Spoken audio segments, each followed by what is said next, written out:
అందరికీ నమస్కారం అండి. ముందుగా జిల్లా మహిళలకి, రాష్ట్ర మహిళలకి మహిళా దినోత్సవ శుభాకాంక్షలు మా వైఎస్ఆర్ కాంగ్రెస్ పార్టీ తరఫున తెలియజేస్తూ ఉన్నామండి. మహిళలకి మహిళా దినోత్సవ శుభాకాంక్షలు తెలియజేయడంలో వైఎస్ఆర్ కాంగ్రెస్ పార్టీ చాలా సంతోషాన్ని వ్యక్తపరుస్తూ ఉంది. కానీ ఇప్పుడు ఏర్పడ్డ కూటమి ప్రభుత్వం మాత్రం మహిళల్ని ద్రోహం చేసిందనే చెప్పాలి. రేపు మహిళా దినోత్సవం సందర్భంగా మహిళలకి ఈ రాష్ట్ర ప్రభుత్వం ఎలాంటి సంతోషకరమైనటువంటి వార్తల్ని వినిపించి శుభాకాంక్షలు చెప్పదలుచుకున్నదో తెలియచేయాలని కూడా మేము కోరుతూ ఉన్నాం. జగన్మోహన్ రెడ్డి గారు పరిపాలనలో మహిళలకి పెద్దపీట వేయడం జరిగింది. వాళ్ళ పేరుతో అనేక సంక్షేమ పథకాలను ఇవ్వడం జరిగింది. చివరికి ఎన్నికలకి ముందు ఆపద్ధర్మ ముఖ్యమంత్రిగా కూడా ఎన్నికల కోడ్ ఉన్నప్పటికీ చేయూత పథకం డబ్బులు వాళ్ళ అకౌంట్స్లో వేయడం, ఎన్నికలు అయిన తర్వాత కూడా మహిళలు ఆ చేయూత డబ్బులు తీసుకోవడం జరిగింది. అంటే మహిళల యొక్క సంక్షేమం కోసం జగన్మోహన్ రెడ్డి గారు నిరంతరం ఆలోచించి అనేక సంక్షేమ పథకాలని మహిళలకి డైరెక్ట్గా అమ్మఒడి పథకం అయితేనేమి, చేయూతనైతేనేమి, ఇలాంటి ఇంటి పట్టాలు కానివ్వండి, ఇలాంటివి పొదుపు మహిళలకి రుణాలు కానివ్వండి, ఇవన్నీ కూడా అందించినటువంటి ఘనత జగన్మోహన్ రెడ్డి గారికి దక్కుతుంది. ఈ ప్రభుత్వం మోసపూరిత మాటలు చెప్పి మహిళలు మాకు అర్ధరాత్రి వరకు క్యూలో నిల్చుకొని ఓట్లేశారు అని చెప్పి అధికారంలోకి వచ్చారు ఈ కూటమి ప్రభుత్వం. అర్ధరాత్రి వరకు ఓట్లేసినటువంటి మహిళలకి రేపు మహిళా దినోత్సవం సందర్భంగా ఎలాంటి పథకాలని, కొత్త పథకాలు ఇవ్వబోతున్నారా, లేకపోతే వీళ్ళు చెప్పినటువంటి సూపర్ 6 పథకాలని అమలు చేయబోతూ ఉన్నారా, ఎలాంటి కానుకల్ని మహిళలకి అందించబోతూ ఉన్నారో తెలియచేయాల్సినటువంటి అవసరం ఉంది. మేము జగన్మోహన్ రెడ్డి గారు సంక్షేమ పథకాలని ఒక కొత్త తరహాలో, అసలు ఏ ముఖ్యమంత్రి కూడా తీసుకురానన్నటువంటి పథకాలని తీసుకొచ్చారు.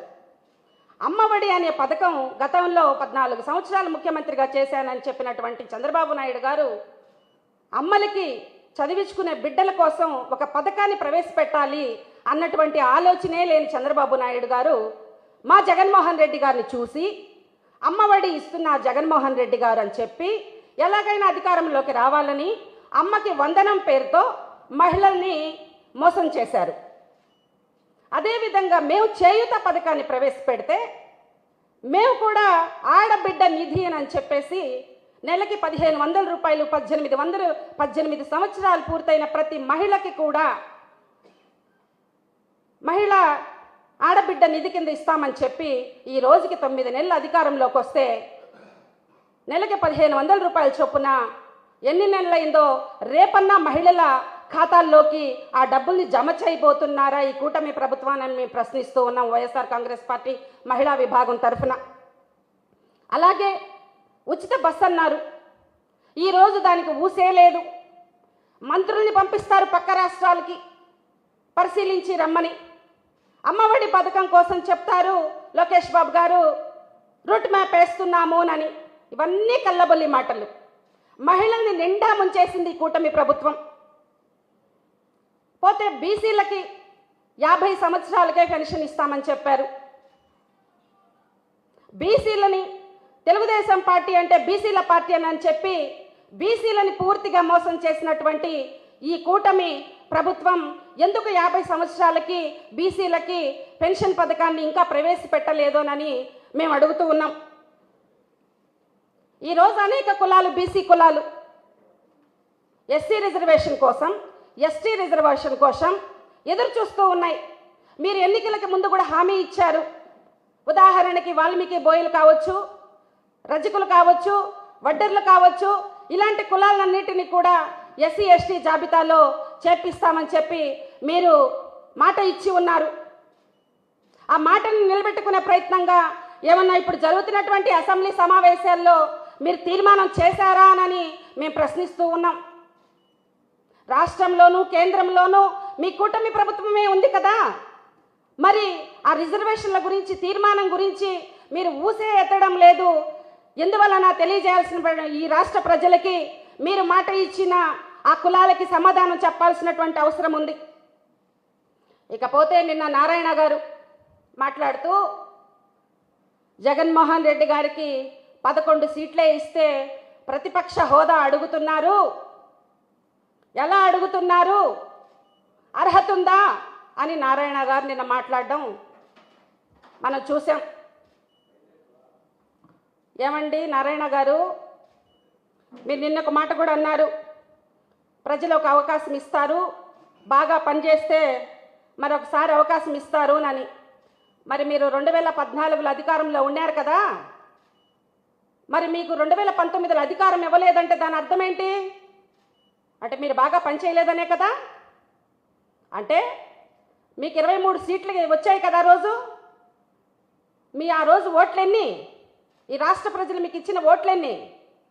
మాకు ఇప్పుడు ఇచ్చిన ఓట్లెన్నో తెలుసా?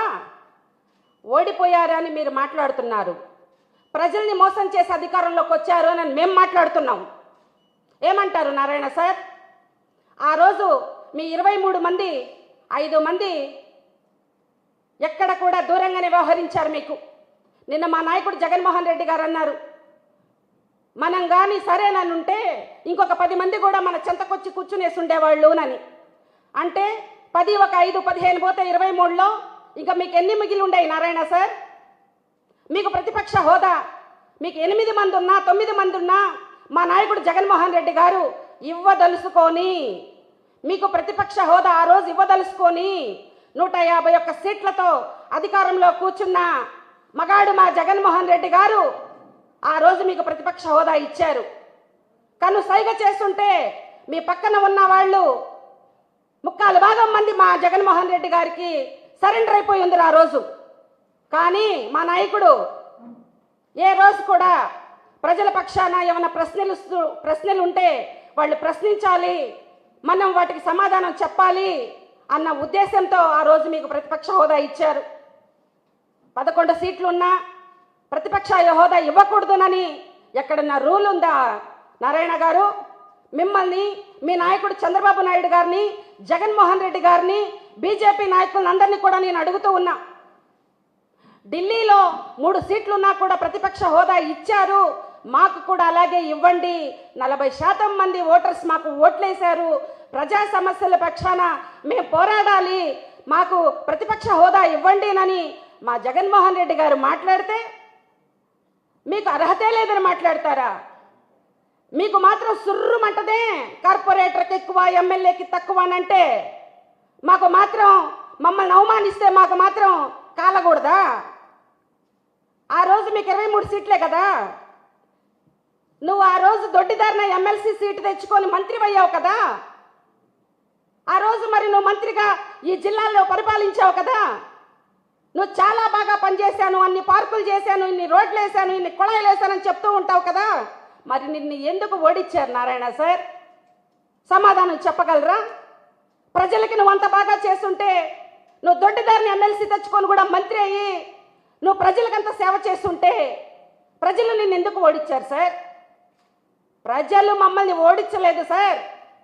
కూటమి ప్రభుత్వ నాయకులందరికీ కూడా చెప్తున్నా, ప్రజలు మాకు 40% ఓటింగ్ ఇచ్చారు.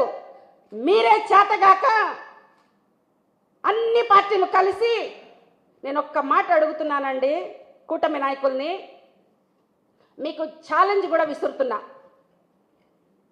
జనసేనకి 21 సీట్లు వచ్చాయి అంటున్నారు, మీ ఓటింగ్ శాతం ఎంత? టీడీపీకి 135 అంటున్నారు, మీ ఓటింగ్ శాతం ఎంత? బీజేపీకి 8 అంటున్నారు, మీ ఓటింగ్ శాతం ఎంత?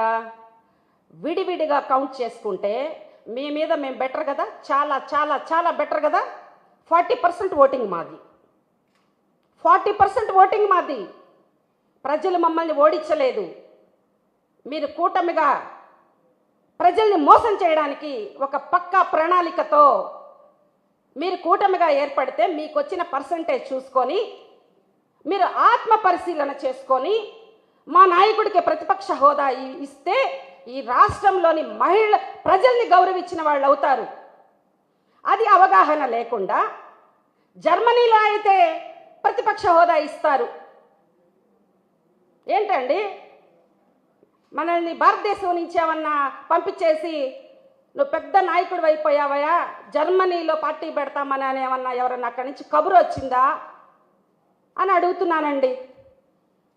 జర్మనీలో ప్రతిపక్షం ఇస్తారు అని అన్న అటువంటి వ్యక్తికి నేను చెప్తూ ఉన్నాను, భారతదేశ సబ్జెక్టు, ఆంధ్రప్రదేశ్ సబ్జెక్టు, ఇక్కడ ఉన్నటువంటి సమస్యలు, ఇక్కడ మీరు ఉప ముఖ్యమంత్రి ప్రతిపక్ష హోదా గురించి ఇక్కడ మాట్లాడుతూ ఉంటే మీరు మమ్మల్ని హేళన చేస్తూ జర్మనీలో అయితే ఇస్తారు అని అన్నప్పుడు మేము హేళన చేయకూడదా అండి? మేము హేళన చేయలేదండి, అట్టగూడాను మిమ్మల్ని హేళన చేయలా. మిమ్మల్ని మీ కూటమి నాయకులే హేళన చేశారు. ఎలాగో చెప్పనా, సీజ్ ద షిప్ అన్నారు. మీరు ఏమన్నారు? Seize the ship. తెల్లారే బుర్రును పోయింది ఆ షిప్పు. అంటే ఎవరు అవమానించారండి మిమ్మల్ని? మీ జనసేన నాయకులు. అప్పుడు కదా ఈ రోడ్ల మీద దిష్టి బొమ్మలు దహనం చేయాలా, అత్తిరబన్న మా వాడి వల్ల అధికారంలోకి వస్తే మీరేంటి సీజ్ ద షిప్ అంటే కూడా ఆ షిప్ను పంపించేశారని అప్పుడు కదండి జనసేన నాయకులు రోడ్డు మీద దిష్టి బొమ్మలు దహనం చేయాల్సింది. మీ కూటమి నాయకుల గురించే కదండి మీరు దిష్టి బొమ్మ దహనం చేయాల్సింది. అరే అక్కడ దాకా ఎందుకండి? నిన్నటికి నిన్న మీరు ఆ మన్యం జిల్లాకి ఎక్కడికో పోతే మీకు ఇచ్చినటువంటి ఎవరో ఒక డూపు ఆఫీసర్ని పంపించారు మీకు. అంటే మీకు ఎలాంటి భద్రతని ఈ కూటమి ప్రభుత్వం, ఎలాంటి భద్రతని మీకు ఈ కూటమి ప్రభుత్వం ఏర్పాటు చేస్తుందో జనసైనికులు ఒకసారి ఆలోచించాలి. ఒక ఉప ముఖ్యమంత్రి హోదాలో ఉన్న వ్యక్తికి నకిలీ ఐపీఎస్ ఆఫీసరు డ్యూటీ చేశాడంటండి. దీని మీద కదండి జనసేన నాయకులు దిష్టిబొమ్మలు దహనం చేయాలి. మా నాయకుడికి మీరేంది భద్రత తగ్గిస్తున్నారు, మా నాయకుడిని అవహేళన చేస్తున్నారు అని కూటమి ప్రభుత్వం మీద కదండి మీరు దిష్టిబొమ్మలు దహనం చేయాల్సింది. మీ మనసుల్లో ఉంది కాబట్టే మీరు ఎవరో దిష్టిబొమ్మ వాళ్ళ దహనం చేసి జై జగన్ అన్నారు. మీకు కృతజ్ఞతలు తెలియచేస్తూ ఉన్నా. మీరు దిష్టిబొమ్మ దహనం మీ మనసుల్లో ఎవరితో తగలబెట్టారు కాబట్టే మీ మనసుల్లో నుంచి జై జగన్ అన్నారు. కృతజ్ఞతలు మా వైఎస్ఆర్ కాంగ్రెస్ పార్టీ తరఫున. మీరే మళ్ళా ప్రెస్ మీట్లు పెడతారు. మీరే ప్రెస్ మీట్లు పెట్టి నువ్వు మగాడికి ఎక్కువ, నువ్వు మగాడికి ఎక్కువ అని మాట్లాడిస్తారు. మా నాయకుడు మగాడు కాబట్టే కదా ఆనాడు కేంద్ర ప్రభుత్వం సోనియా గాంధీ లాంటి నాయకుల్ని, ఢిల్లీలో ఉన్న నాయకుల్ని ఢీకొట్టి ప్రజలే నాకు ఏ రోజుకైనా వాళ్ళ కోసమే నా జీవితం అని చెప్పి ఒక మగాడిగా ఆ రోజు కేంద్రంలో అధికారంలో ఉన్నటువంటి నాయకుల్ని ఎదిరించి, ఢిల్లీ నాయకుల్ని ఎదిరించి నిలబడ్డ మగాడు మా జగన్మోహన్ రెడ్డి గారు. 5 నెలలు కూటమి ప్రభుత్వం అధికారంలోకి వచ్చిందో లేదో ప్రజలు పడుతున్నటువంటి అవస్థల పైన, ఈ ఆంధ్రప్రదేశ్లో మీ యొక్క దాష్టికం పైన రాష్ట్రపతి పాలన కావాలి అన్నటువంటి ఢిల్లీ గడ్డ పైన నినదించినటువంటి నాయకుడు మా జగన్మోహన్ రెడ్డి మగాడే. మీకు కూడా కృతజ్ఞతలు చెప్తూ ఉన్నా. మగాడి కన్నా ఎక్కువ, మగాడి కన్నా ఎక్కువనని నిన్న ప్రెస్ మీట్లో ఎవరో మాట్లాడినట్టున్నారు జనసేన నాయకులు. వాళ్ళకి కూడా కృతజ్ఞతలు తెలియచేస్తూ ఉన్నా. కాబట్టి ఇంకొక విషయం పవన్ కళ్యాణ్ గారికి చెప్తూ ఉన్నా. మీ యొక్క వాల్యూస్ని తగ్గిస్తూ మా నాయకుడు అన్న మాటని మీరు పరిగణలోకి తీసుకోపడలేదు. మీరు ఈ రాష్ట్రానికి మీ నాయకులు అనుకుంటూ ఉన్నారు, ఒక్కొక్కసారి ముఖ్యమంత్రి అని సంబోధిస్తారు ప్రెస్ మీట్లలో, ఒక్కొక్కసారి ఉప ముఖ్యమంత్రి అంటారు. మీ కార్యకర్తలకి, మీ నాయకులకి ఒక క్లారిటీ ఇవ్వండి. మీరు ముఖ్యమంత్రి, ఉప ముఖ్యమంత్రి అని మీకెందుకు భద్రతను తగ్గిస్తున్నారో మీరు ఒక క్లారిటీ ఇవ్వండి మీ నాయకులకి. మీరు కోస్తాంధ్రాకే ఎందుకు పరిమితం అయ్యారో కూడా ఈ రాష్ట్ర ప్రజలకి చెప్పాలి. మీరు ఈ రాష్ట్రంలో ఒక ఉప ముఖ్యమంత్రిగా ఉంటూ, కూటమి ప్రభుత్వంలో ఉంటూ మీరు రాయలసీమకి, పల్నాడుకి, ఈ ప్రాంతాలకి ఎప్పుడు కూడా ఆ బాధలు పడుతున్నటువంటి ప్రజల పక్షాన మీరు ఎందుకు మాట్లాడలేదో, ఒక ప్రాంతానికే మీరు ఎందుకు పరిమితం అయ్యారో, ఒక బౌండరీలో మీరు ఎందుకు ఉన్నారో, అందుకే కార్పొరేటర్కి ఏ లిమిట్స్ అయితే ఉంటాయో, ఒక కార్పొరేటర్ పక్క వార్డులోకి ఎలా తొంగి చూడడో అలా మీరు గిరిగీసుకొని ఒక పరిధిలో ఉన్నారు కాబట్టే మా నాయకుడు అని ఉండవచ్చు, అది మీ మేలు కోరే అయి ఉండొచ్చు అని మీరు ఎందుకు భావించట్లేదు? మీరు ఈ రాష్ట్రం అంతా పర్యటిస్తున్నారా? ఈ రాష్ట్రంలో మీరు ఇచ్చినటువంటి హామీల్ని నెరవేరుస్తూ ఉన్నారా? మీరు ఈ కూటమి ప్రభుత్వంలో మా వల్లే అధికారంలోకి వచ్చిందని మీ వాళ్ళు అనేక సార్లు చెప్పారు కదా, మరి ఎందుకని మీరు హామీలు నెరవేర్చే విషయంలో మీరు ముందుకు రావడం లేదో తెలియజేయాల్సినటువంటి అవసరం కూడా ఉంది. మీరు రాష్ట్ర ప్రజలకి ఇచ్చినటువంటి హామీలని చూస్తూ ఉంటే ఆ రోజు అధికారంలోకి రావడానికి నాకు ఒక సామెత గుర్తొస్తూ ఉంది. తిన్నంతసేపు ఇస్తరాకు, తిన్నాక ఎంగిలాకు అన్నట్టు ఆ సామెత గుర్తొస్తూ ఉంది. మహిళలు అర్ధరాత్రి 11 గంటల వరకు బూతుల్లో నిలబడి మాకు ఓట్లేశారు అని చెప్పారు. మరి ఆ మహిళలకు ఇస్తానటువంటి సంక్షేమ పథకాన్ని ఎందుకు పంగనామాలు పెట్టారో తెలియజేయాల్సినటువంటి అవసరం ఉంది. బాబు గారు ఇచ్చినటువంటి హామీలు ఎంతమందినైనా కనండి అన్నాడు. బడాయి మాటలు బాబు గారు. ఈ రాష్ట్ర ప్రజలందరూ, ముఖ్యంగా మహిళలందరూ చెప్తూ ఉన్నారు బడాయి బాబు మాటలు అని. బడాయి బాబు అని పేరు పెట్టేశారు మన బాబు గారికి.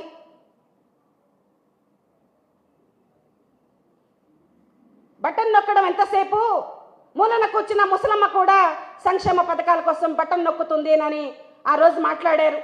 మరి ఈరోజు ఎందుకు బటన్ నొక్కలేకపోతున్నారు తెలియజేయాల్సిన అవసరం ఉంది. బటన్ నొక్కడానికి మీ చేతులు వణికిపోతున్నాయా? నారాయణ గారు ఇంకొక మాట కూడా మాట్లాడారు. రాజధాని నిర్మాణంలో ప్రజలపైన ఎలాంటి పన్నుల భారం పడదునని. ఎలా నమ్మమంటారు సార్? మీరు సంక్షేమ పథకాలు ఇస్తామని బాండ్లే ఇచ్చారు కదా. రోజు ఎన్నికలకు ముందు మీరు సంక్షేమ పథకాలు మేము అమలు చేస్తాము అని బాండ్లే ఇచ్చారు కదా. మరి ఆ బాండ్ల పరిస్థితి ఏంది? ఈరోజు రాజధాని నిర్మాణంలో మేము ప్రజలపైన పన్నుల భారం వేయము అనే మాటల్ని ఎలా ప్రజలు నమ్ముతారు? ఇవన్నీ కూడా ప్రజల పక్షాన, ప్రజలకి జరుగుతున్నటువంటి అన్యాయాలపైన జగన్మోహన్ రెడ్డి గారు ప్రతిపక్ష హోదా మీరు ఇచ్చి చూడండి. ఈ రాష్ట్ర ప్రజలు 40% ఓట్లతో జగన్మోహన్ రెడ్డి గారికి నమ్మి ఓట్లేస్తున్నారు. 11 సీట్లే కావచ్చు, మీరు గతంలో 23 సీట్లతో ఉన్నప్పటికీ కూడా మీకు ప్రతిపక్ష హోదాని మేము ఇవ్వడం జరిగింది. కాబట్టి మరొకసారి మహిళా దినోత్సవం శుభాకాంక్షలు మహిళలకు తెలియజేస్తూ, జగన్మోహన్ రెడ్డి గారు ఉన్నప్పుడు మహిళలందరూ కూడా సంతోషంగా ఉన్నారని, ఇప్పుడు చెప్పలేని ఆవేదనతో బాధపడుతూ మదనపడుతూ ఉన్నారని, మీరు ఇచ్చినటువంటి హామీలని నెరవేరుస్తారని మహిళల పక్షాన వైఎస్ఆర్ కాంగ్రెస్ పార్టీ ఎప్పుడు పోరాడుతుందనని, పోలీస్ కేసులకు కానీ, మీ బెదిరింపులకు కానీ, మీ దౌర్జన్యాలకు కానీ భయపడే ప్రసక్తే లేదని చెప్పి మేము తెలియజేస్తూ ఉన్నాం. బడుగు బలహీన వర్గాలకి మీరు ఇచ్చిన హామీల్ని నెరవేర్చమని. ఈరోజు ఎంతమంది బహుజన బిడ్డలు అమ్మఒడి రాక బిడ్డల్ని ఇళ్లలో కూర్చోబెట్టుకో ఉన్నారో మీరు ఒక్కసారి మనస్సాక్షితో ఆలోచించాలని చెప్పి తెలియజేస్తూ ఉన్నా. పేదలు అల్లాడిపోతూ ఉన్నారు. నిజంగా చెప్తూ ఉన్నాను నేను, ఇదేదో పార్టీ నాయకురాలుగా మాట్లాడడం కాదు. పేద వర్గాలు అమ్మఒడి ఇస్తారని చెప్పి బిడ్డల్ని ఈరోజు ఆ 11 డబ్బులు రాక మానసిక క్షోభతో బాధపడుతూ ఉన్నారు. చేయూత డబ్బులు ఇస్తామంటే వాళ్ళు ఎంతో ఆశగా ఎదురు చూస్తూ ఉన్నారు. మిమ్మల్ని రాష్ట్ర ప్రజలు నమ్మక ద్రోహులుగా భావిస్తూ ఉన్నారు. ముఖ్యంగా మహిళల్ని బాధ పెడితే ఆ బాధ మంచిది కాదు, ఆ ఉసురు మీకు తగులుతుందని కూడా నేను తెలియజేస్తూ ఉన్నాను. వాళ్ళకి ఇచ్చినటువంటి మాటలను నెరవేర్చాలని చెప్పి మీకు ఈ మధ్యనే టీచర్స్ ఎమ్మెల్సీ ఎలక్షన్స్లో కూడా ఈ పార్టీకి అర్థమై ఉండాలి. ఎందుకనంటే టీచర్స్ అందరూ ఏకదాటిగా వాళ్ళు పోటీ చేసిన అభ్యర్థిని గెలిపించుకున్నారు అని అంటే అమ్మఒడికి ప్రజలతో దగ్గరగా, బిడ్డలతో దగ్గరగా వాళ్ళు చూశారు. కాబట్టి మీకు ఈ 9 నెలల పాలనలోనే ప్రజలకి పూర్తిగా అర్థమైపోయింది. కాబట్టి ప్రజల నుంచి ఇప్పటికే మీకు పూర్తిగా వ్యతిరేకత వచ్చింది అన్న విషయాన్ని తెలియజేస్తూ మేము ఎప్పుడు కూడా వైఎస్ఆర్ కాంగ్రెస్ పార్టీ తరఫున మహిళల కోసం, మహిళా సమస్యల కోసం మేము ముందుంటామని చెప్పి మీరు ఇచ్చినటువంటి హామీలు అమ్మఒడి కావచ్చు, ఆడబిడ్డ నిధి కావచ్చు, ఉచిత బస్సు కావచ్చు, అవన్నీ కూడా రేపు మహిళా దినోత్సవం సందర్భంగా మహిళలకి వాళ్ళ ఖాతాల్లో వేసి మీ యొక్క పరిపాలన దక్షతని మీరు నిరూపించుకోవాలని చెప్పి మేము తెలియజేస్తూ మరొకసారి పవన్ కళ్యాణ్ గారిని మేము ఎద్దేవా చేయలేదు, మీరే మమ్మల్ని ఎద్దేవా చేశారు, ఎవరికైనా బాధ ఒకటే కాబట్టి ఆలోచించి మా నాయకుడికి ప్రతిపక్ష హోదా ఇస్తారని చెప్పి మేము ఆశిస్తూ ఉన్నాం.